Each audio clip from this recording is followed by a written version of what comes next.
الشیطان الرجیم بسم اللہ الرحمن الرحیم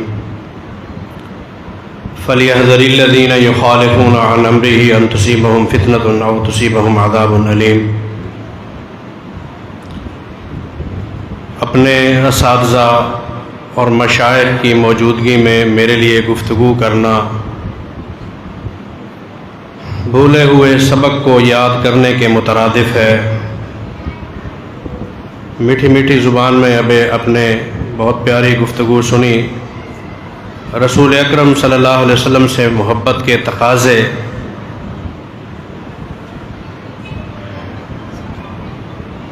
درود شریف ایک دفعہ پڑھ لیں۔ اللہم صلی علی محمد وعلی آل محمد کما صلیت علی ابراہیم وعلی آل ابراہیم انک حمید مجید۔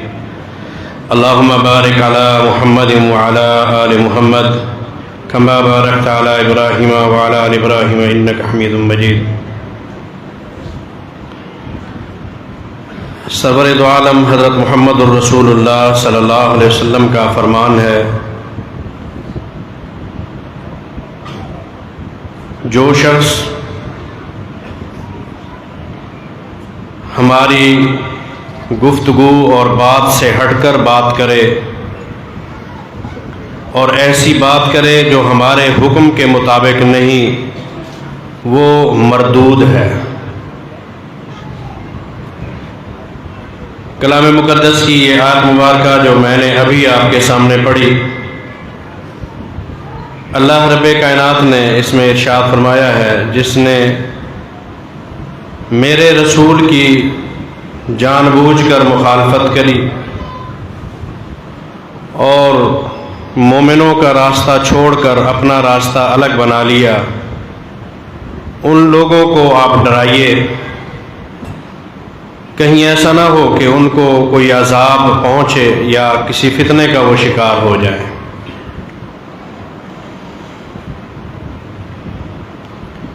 مختصر سا وقت ہے، دو تین باتیں آپ کے سامنے پیش کروں گا اور اجازت چاہوں گا۔ مسند احمد میں ایک واقعہ ہے، پہلے تو یہ ذہن میں رکھیے گا، کوئی شخص جب سرور دو عالم حضرت محمد الرسول اللہ صلی اللہ علیہ وسلم کی حکم سے سرتابی کرتا ہے، اسے دنیا میں بھی عذاب جھیلنا پڑ سکتا ہے اور آخرت تو اس کے لیے منتظر ہے۔ جو لوگ میرے نبی کے دین کو مذاق بنائے ہوئے ہیں وہ ڈر جائیں۔ مذہب کے نام پر جو کھیل کود شروع ہو چکا ہے، اس کی تمام تر ذمہ داری علماء پر عائد ہوتی ہے، انہیں ڈرنا چاہیے۔ ایک وقت تھا جب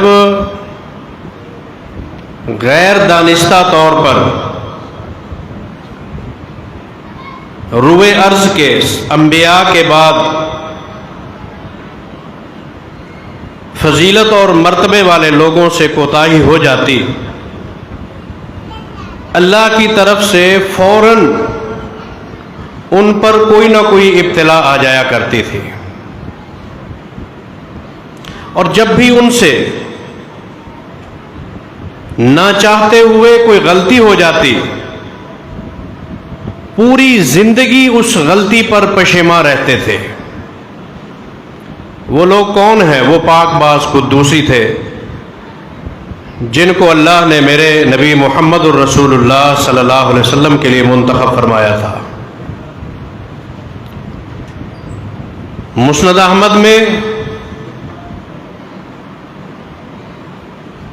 حضرت عبداللہ ابن زبیر رضی اللہ تعالیٰ عنہ وہ تشریف لائے سیدہ عائشہ رضی اللہ تعالیٰ عنہا کے پاس، عرض کرتے ہیں، اماں جان، بصرہ میں دو بڑے بزرگ آپس میں ان کی کچھ ٹھنی ہوئی ہے،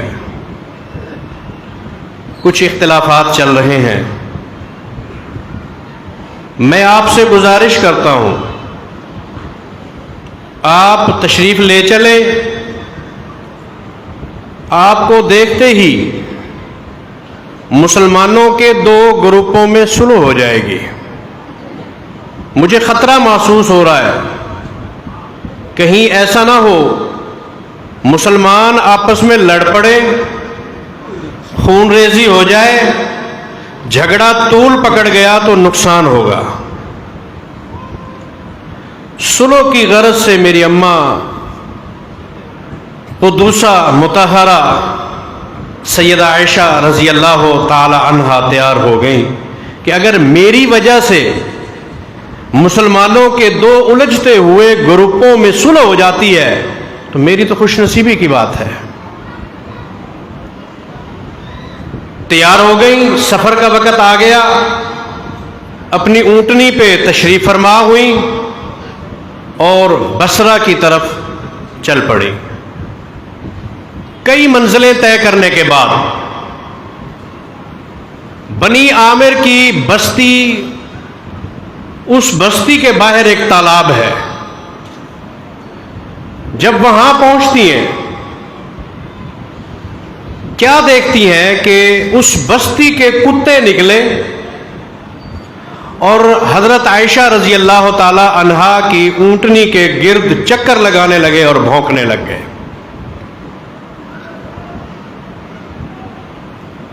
پورے قافلے میں صرف حضرت عائشہ کی ہی اونٹنی کیوں؟ بہت سے اونٹ اس قافلے میں موجود ہیں,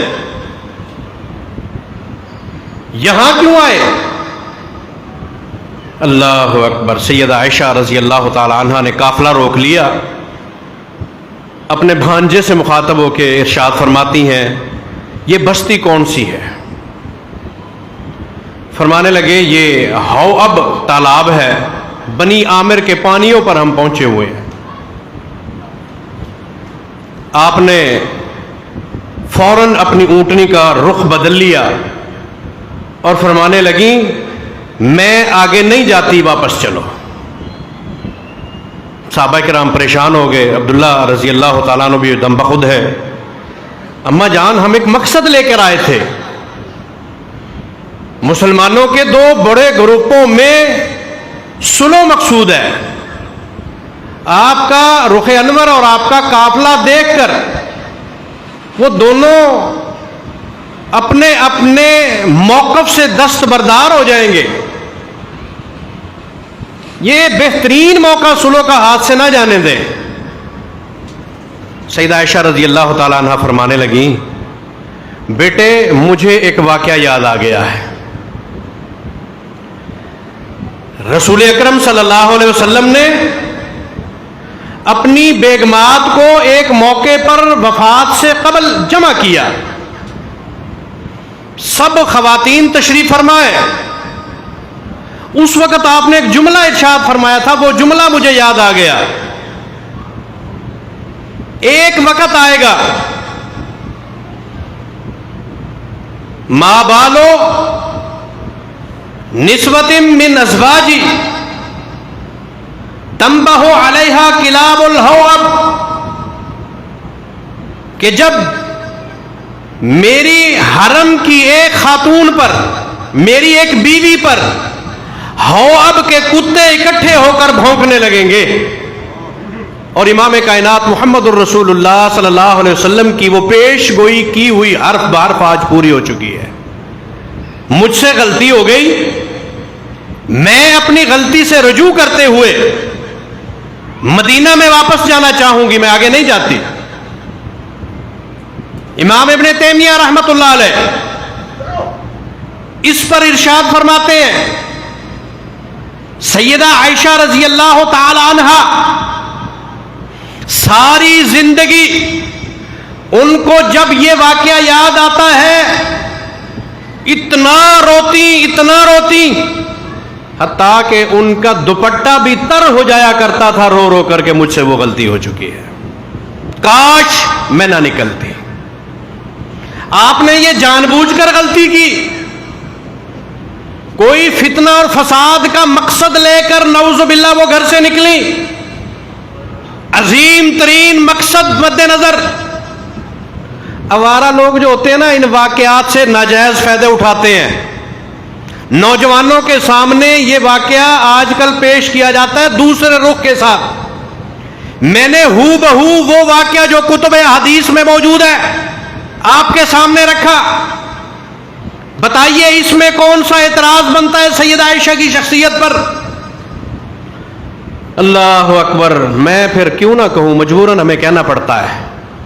سیدہ عائشہ کی اونٹنی کو کتوں نے گھیرا تھا، بھونکے تھے۔ یہی وہ خاتون ہے، قیامت تلک انہی پر آوازیں اور فکرے کسے جاتے رہیں گے۔ اور یہ فکرے اور آوازیں کہاں سے شروع ہوئی تھیں؟ ہاؤ اب کی بستی سے۔ میں سخت کلامی نہیں کرنا چاہتا، مسئلہ سمجھانا چاہتا ہوں۔ سیدہ عائشہ صدیقہ رضی اللہ تعالیٰ عنہ اپنی اس غلطی پر پشیمان ہے۔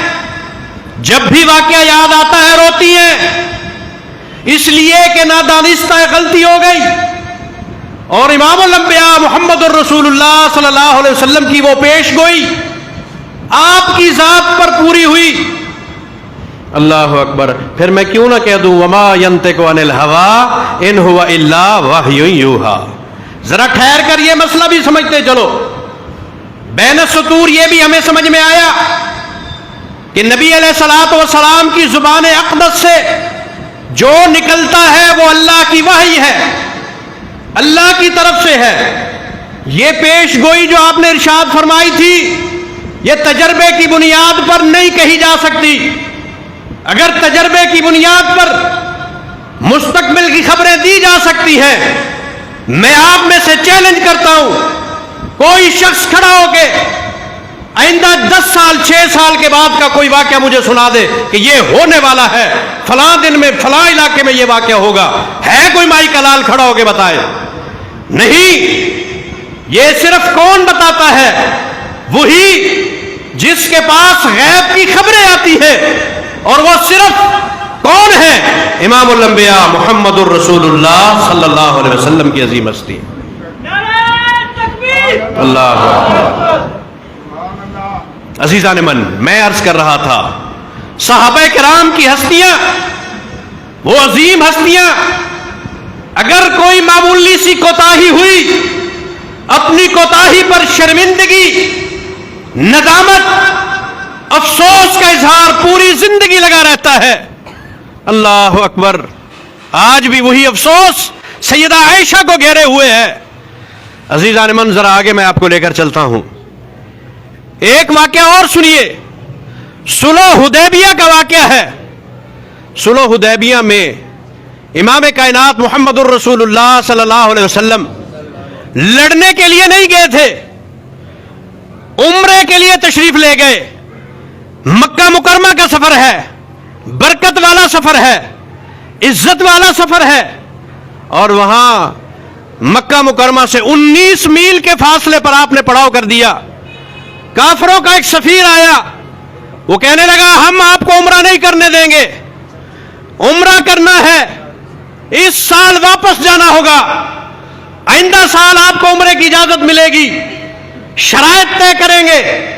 ان شرائط میں ایک شرط طے ہو گئی کہ جناب ہمارا اگر کوئی شخص مکہ کے باشندوں میں سے اسلام قبول کرنے کے بعد، تمہارا بننے کے بعد اگر تمہارے پاس آ جاتا ہے، تمہیں واپس کرنا ہوگا۔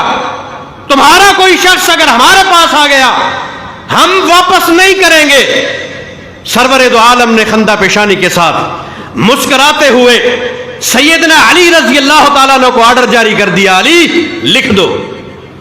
علی کا قلم ہے، حرکت کرنے سے رکا ہوا ہے، سوالیہ نظریں اٹھی ہوئی ہیں۔ اللہ کے حبیب ایسا کیسا کر دوں ہمارا ادھر جائے تو واپس آئے؟ اللہ اکبر، واپس نہ آئے، اگر ان کا آئے تو ہم واپس کریں۔ دل کو نہیں لگتی، ذہن قبول نہیں کرتا، عقل نہیں مانتی، لیکن میرے نبی محمد الرسول اللہ کا فرمان ہے، علی کے قلم میں وہ کہاں جرت کہ نہ لکھے نیچے سے لکھ بھی رہے ہیں اور پریشان بھی ہیں. صحابہ کرام دم بخود ہے، پریشانی کا عالم ہے. ابو بکر صدیق رضی اللہ عنہ پریشان، عمر فاروق پریشان ہے. عمر فاروق رضی اللہ تعالیٰ عنہ کبھی ادھر جاتے ہیں کبھی ادھر جاتے ہیں. حضرت ابو بکر صدیق رضی اللہ تعالیٰ عنہ کے خیمے میں گئے. وہ بزرگ دین ان سے جا کر کہتے ہیں سنا ہے آپ نے کافروں کی یہ شرط سرور دو عالم نے قبول فرما لی، ذہن نہیں مانتا، عقل نہیں تسلیم کرتی، دل نہیں کہتا کہ یہ تحریر لکھ لی جائے. ہم کمزور تو نہیں ہیں، ہم پاورفلی ہیں، ہم لڑ سکتے ہیں، قوت ایمانی بھی کم نہیں، مضبوط ترین اعلی اقدار کے مالک ہے، ہم لڑ کے اپنا حق لے سکتے ہیں. یہ کون ہوتے ہیں اگر ہمارا کوئی بن جائے تو انہیں واپس کر دیا جائے. ابو بکر آپ بڑے ہیں، آپ بزرگ ہستی ہیں، چلیے ذرا نبی علیہ السلام سے بات تو کرتے ہیں. ابو بکر صدیق رضی اللہ تعالیٰ عنہ فرماتے ہیں میرے اندر جرأت نہیں ہے، تجھے بات کرنی ہے تو تو چلا جا. عمر فاروق اشداء علی الکفار رحماء بینہم کی تعبیر، قرآنی آیت کی یہ تفسیر نہیں برداشت ہو رہا. اٹھے اور سرور دو عالم کے سامنے دست بدست عرض کرتے ہیں اللہ کے حبیب ایک سوال کرنا چاہتا ہوں. پوچھ بیٹا کیا ہوا؟ فرمایا یا رسول اللہ ہم کوئی کمزور تو نہیں ہے، ہماری ایمانی قوت بھی مضبوط ہے، ہمارے پاس ہتھیار بھی ہے، لڑ بھی سکتے ہیں. فرمایا پھر کیا ہوا؟ فرمایا یہ شرط کیوں قبول فرما لیا آپ نے؟ فرمایا ایک لفظ بولتے ہیں اوے اگر کوئی شخص اپنے اندر انقلاب پیدا کرنا چاہتا ہے، وہی انقلاب جو آقائے نامدار محمد الرسول اللہ کے سپاہیوں نے اختیار کیا تھا. ان اللہ لا یغیر ما بقوم حتی یغیروا ما بانفسہم. رب بھی کسی قوم کی تقدیر کو نہیں بدلتا جب تک انہیں خیال نہ ہو اپنی تقدیر بدلنے کا. او یا مسلمانوں، میرے نبی کی زبان سے نکلا ہوا ایک کلمہ تمہاری زندگی کو بدلنے کے لیے کافی ہے. ایک جملہ بولا، عمر کی چیخیں نکل گئیں. وہ کیا جملہ تھا؟ فرمایا انی رسول اللہ. اوے عمر اللہ کا رسول تو میں ہوں، تو مجھے اپنی عقل سناتا ہے، مجھے اپنے فلسفے سناتا ہے، تو مجھے اپنے دل کی باتیں سناتا ہے. انی رسول اللہ، میں اللہ کا رسول ہوں کہ تو ہے. تمہاری عقل انتہا کو پہنچی ہوئی ہے یا میرے پاس وحی آتی ہے؟ اگر میرے پاس وحی آتی ہے تمہاری زندگیوں میں انقلاب آ سکتا ہے. تمہارا مذہب بھی وہی ہوگا جو میرے رب کی وحی ہوگی، تمہارا دین بھی وہی ہوگا جو میرے رب کی وحی ہوگی، تمہارا دھرم بھی وہی ہوگا جو میرے رب کی وحی ہوگی. اگر تم نے کچھ اور فلسفے پیش کرنے ہیں تو پھر وہ مذہب نہیں ہے، وہ دین نہیں ہے، وہ شریعت نہیں ہے. اللہ اکبر کبیرہ. عزیزان من، میں عرض کر رہا تھا وہاں پر یہ فیصلہ ابھی ہو ہی رہا تھا. 19 میل چٹانوں سے پٹکتی ہوئی وہ زنجیریں ابو جندل کے پاؤں میں، لہو لہان ان کے قدم ہے. خرامہ خرامہ چلتے آئے، ہاتھوں کو بندھا ہوا دیکھا، پاؤں میں زنجیریں اور بیڑیاں دیکھیں. صحابہ کی چیخیں نکل گئیں. خوشی کا عالم بھی ہے، غم کے سناٹے بھی ہیں. ابھی ابھی شرائط طے ہو چکی ہیں. ابو جندل تجھے تو واپس کرنا ہوگا. دل نہیں مانتا. عمر رضی اللہ عنہ کہتے ہیں میرے پاس جتنا قرآن کی آیتیں تھیں، جتنا نبی علیہ السلام کے فرمان تھے، فوراً ذہن میں گھمائے، شاید کہ کوئی راستہ نکل آئے، لیکن سوائے اس لفظ کے میرے پاس اور کچھ نہیں آیا. انی رسول اللہ، میں اللہ کا رسول ہوں. اب فیصلہ جو ہوگا امام کائنات کا ہوگا، سرور دو عالم کا ہوگا. ابھی وہ کافر سفیر کھڑا ہوا ہے، کہتا ہے محمد صلی اللہ علیہ وسلم، تم تو کہہ دو صلی اللہ ہو. ہمارا بندہ آ گیا، شرط طے ہو چکی ہے، بندہ میرے حوالے کر دو. اللہ اکبر. نبی علیہ السلام کھڑے ہوئے، ابو جندل کا ہاتھ پکڑ لیا، ہاتھ پکڑ کے اس کافر کے ہاتھ میں دے دیا. اس وقت صحابہ کرام نے وہ منظر دیکھا، اس نے چاٹے لگانے شروع کر دیے، تھپڑوں کی بارش کر دی. ابو جندل کے منہ پہ تھپڑ بھی مار رہا ہے، دھکے بھی دے رہا ہے، واپس لے جا رہا ہے۔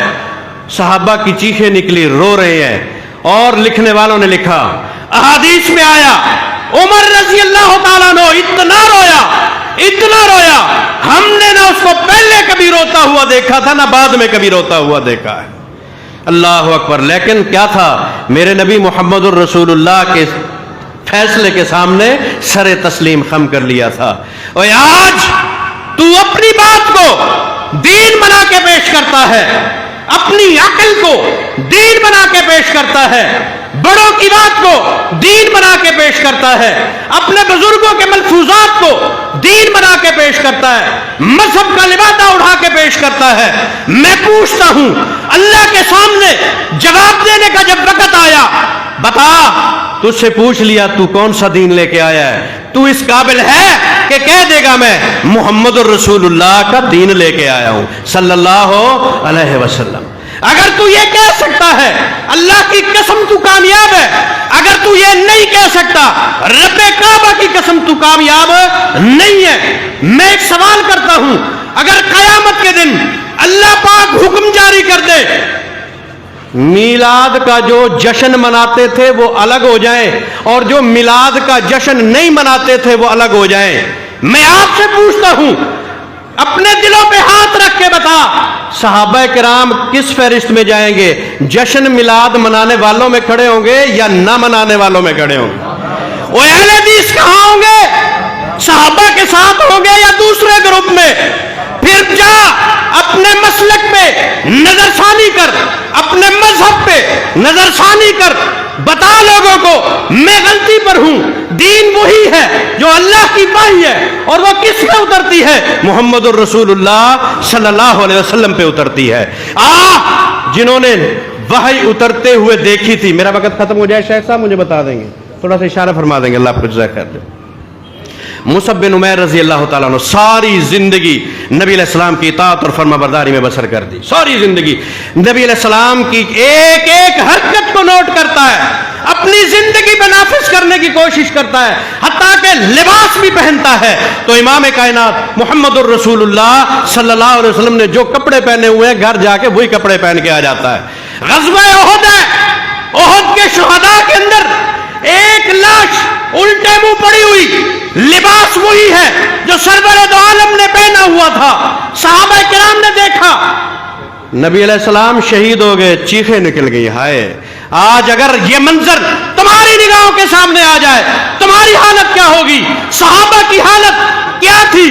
چیخیں نکل گئی، آوازیں بلند ہونے لگے، سرور دو عالم شہید ہو چکے ہیں۔ میرے نبی کا یہ صحابی اطاعت رسول میں رسول اللہ کی زندگی کی نقل کرتے کرتے لباس بھی آخری اللہ نے وہی مقدر میں لکھا جو سرور دو عالم نے پہنا ہوا تھا، شہادت کے مقام پر فائز ہوئے۔ کس جنگ کا واقعہ پیش کر رہا ہوں؟ غزوہ احد کا۔ 50 بندوں کو مقرر کر دیا، اس درے پہ تمہاری ڈیوٹی ہے، نیچے نہیں آنا۔ عرض کر رہا تھا نا ابتدا میں، چھوٹی سی غلطی ہوتی ہے، اجتہادی غلطی، دانستہ نہیں ہے، جان بوجھ کر نہیں ہے، ہو گئی ایک اچھی اصلاح سے، ایک خیال تھا، بڑا اچھا خیال تھا، ایک اصلاحی پہلو تھا، مفاد عامہ کی بات تھی، لیکن اللہ کو پسند نہیں آئی، اس لیے کہ امام کائنات کے حکم سے ٹکرائی تھی، اللہ نے فوراً سزا اتار دی۔ اور کن پر سزا اتاری؟ کون لوگ تھے وہ؟ پاک باز قدوسی تھے، جن کے متعلق رب نے قرآن میں فرما دیا رضی اللہ عنہم ورضوا۔ دنیا میں چلتے پھرتے ہیں، اللہ نے رضا کا اعلان کر دیا، اللہ اکبر۔ وہ عظیم انسان 50 بندوں کی ڈیوٹی امیر اور کمانڈر مقرر کر دیا۔ عبداللہ بن جبیر رضی اللہ تعالیٰ عنہ کو فرمایا جب تک میرا دوسرا آرڈر نہیں آتا تو نے ساتھیوں کو لے کر نیچے نہیں اترنا۔ کھڑے ہوئے ڈیوٹی پہ، جنگ ختم ہو گئی، دشمن بھاگ گیا، لاشیں چھوڑ کے نکل گیا، غنیمت چھوڑ کے نکل گیا، صحابہ کرام نے مال سمیٹنا شروع کر دیا، غنیمت کا مال جمع کیا جا رہا ہے، وہ دستے جو بکھر چکے تھے، ہتھیار بکھر چکے تھے، سمیٹے جا رہے ہیں۔ لیکن وہاں کچھ نوجوانوں نے دیکھا ساتھی نیچے پریشان ہو رہے ہیں، مال جمع ہو رہا ہے، سواریاں اکٹھی کی جا رہی ہیں، ہتھیار اکٹھے کیے جا رہے ہیں، ہم 50 بندے بغیر جنگ کیے کہ یہاں پر تازہ دم فورسز کھڑی ہوئی ہیں،